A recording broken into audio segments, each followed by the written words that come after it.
Hi guys, this is Eman Kongis, your travel buddy.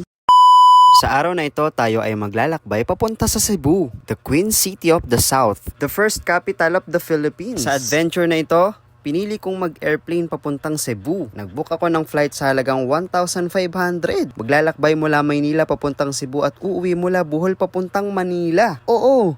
Tama yung narinig mo.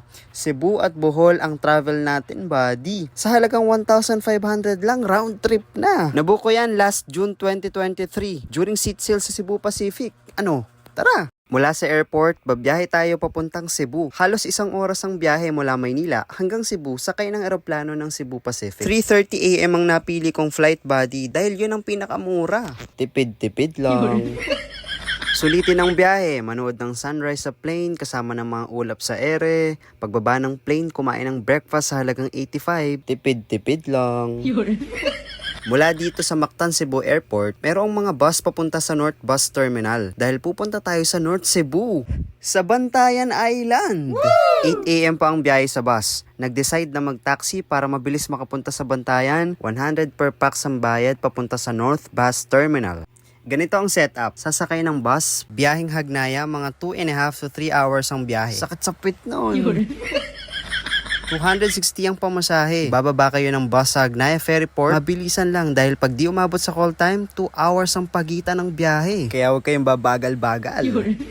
Bibili ng ticket sakay ng Roro o ferry sa halagang 356 papuntang Santa Fe, Bantayan Island. Kung saan tayo maglalakwatsa, buddy. May additional na 25 pesos para sa environmental fee. Wala masyadong tao na bumibisita sa Bantayan dahil siguro sa sobrang layo mula sa Cebu proper. Pero okay na din dahil masasolo nyo ang lugar. Hindi crowded. After 2 hours na biyahe mula sa Roro na sinasakyan ko, buddy, makikita mo na ang white sand, malino na tubig, magandang panahon ang binigay sa akin. Para naman masulit ang higit sa 6 na oras na biyahe mula airport papunta dito sa Bantayan Island. Port pa lang ang ganda na ng makikita mo. Lalo na to, parang nakikita ko lang sa mga painting sa mga museum. Ganda. Mula dito sa Santa Fe Port, sasakay ng tri-motor o tricycle sa halagang 30 pesos kada biyahe. Papunta sa transient na tutulayan natin sa loob ng 3 days and 2 nights. Sulit na to, 1,000 per night, good for 2. May 2 queen size bed, own CR at aircon room na. 8/10 ang ratings ko. Magugutom ka syempre sa biyahe. Paglabas ng room, may mga nagbebenta naman dito ng mga puso o tinatawag nilang hanging rice. Sa halagang 7 pesos may kanin ka na. Nakabalot sa dahon ang kanin na binebenta. Meron ding chicken dito na mabibili sa halagang 25 pesos. Solved na ang lunch sa halagang 32 pesos lang. Tipid-tipid lang.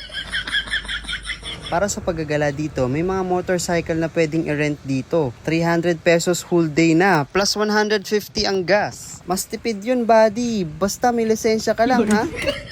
Tara, samahan niyo ako. Simulan na natin ang paggagala. First stop ay ang Cota Beach. Grabe, unang beach pa lang binigyan agad tayo ng napakaputing buhangin. Tapos yung iconic sandbar, ang lala. Wala masyadong tao kaya masusolo nyo. Sobrang init nga lang, magdala lang kayo ng sunscreen. Ang ganda-ganda dito, ang tahimik at syempre picture perfect. Bantayan Island, Cebu.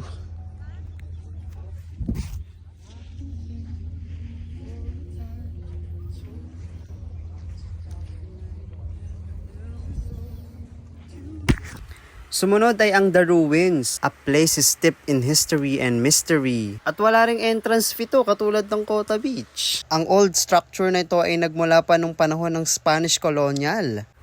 Ang ganda magpicture dito, buddy. Nadala talaga ng mga spray paint. Ang ganda ng graffiti. Siyempre, nagpa-picture ako. Ito nga, oh.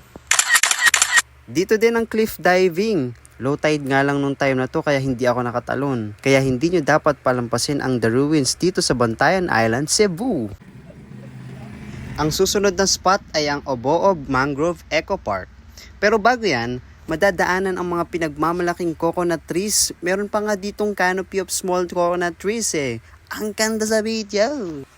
Merong 75 pesos entrance fee sa Oboob Mangrove Eco Park. At tara, libutin natin ang isa sa mga natural na kayamanan ng Bantayan Island dito sa Cebu.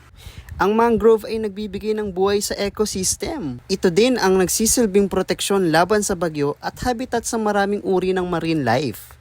Dito sa Oboob Mangrove Forest makikita ang sikat na signage ng Camp Sawi, Kung saan dito mismo ang location ng Camp Sawi movie noong 2016. Camp Sawi, Bantayan Island. At habang naglalakad ako dito, buddy, may mga huni ng ibon, malamig na hangin at lagatok ng Kawayan Bridge lang ang maririnig mo dito. Ang ganda ng hallway, IG worthy. Pwede din mag-fish feeding dito sa mga aroma fish at umakyat sa Bamboo Tower para makita ang breathtaking view ng buong mangrove forest.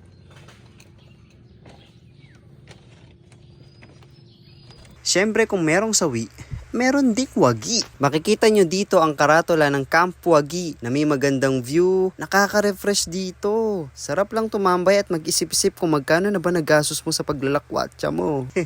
Joke lang. Napakahalaga ng mangrove forest sa kalikasan. Kaya naman dapat nating pangalagaan at suportahan ng project na ito. Huwag basta-basta magtatapon ng basura sa loob. At ang last stop sa video na ito ay ang St. Peter Paul Church na matatagpuan sa President Manuel Quezon Street sa bayan ng Bantayan dito sa lalawigan ng Cebu. Makikita ang detailed design sa itaas ng simbahang ito, mga stone arc, vintage lamp, at yung flooring na nakadagdag sa ganda ng design ng church na ito. Ito ay itinayo ng 1839 during Spanish rule.